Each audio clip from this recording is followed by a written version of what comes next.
tingnan natin. Ayan na siya po. Pumasok na siya.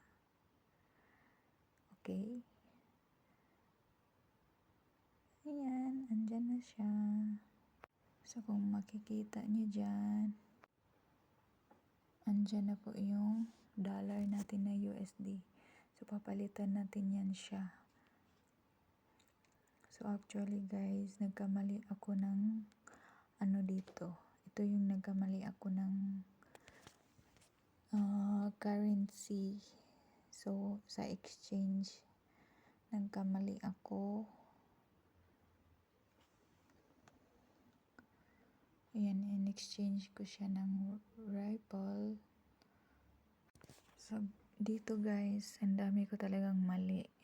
So, yung ano ko, yan diba, in-exchange ko siya ng ripple na mali.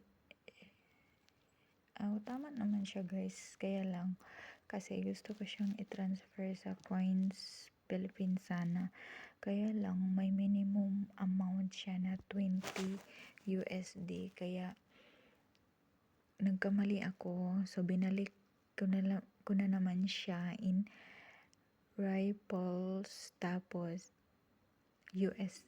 Ethereum yung pinalit ko guys, para ayan, para ma-direct siya sa GCash ko.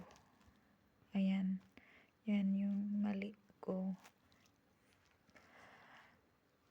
na pinalitan ko siya. Hindi muna ako nag-search kung may minimum pala na withdrawal doon sa Coins Philippines, na kailangan sa payer to Coins Philippines 20 USD. So ayan siya. So binalik ko na naman yun siya guys sa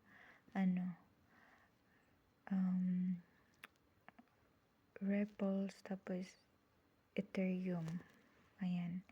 Tapos i-open nyo lang yung nyo guys, yung GCash nyo. Ayan. Mayroon ng message yung payer na successful withdrawal daw. Ayan siya. So ayan guys, nakikita na natin yung portfolio value natin. Ayan na siya. Tapos kailangan na nating pumunta, i-click nyo yung portfolio sa baba.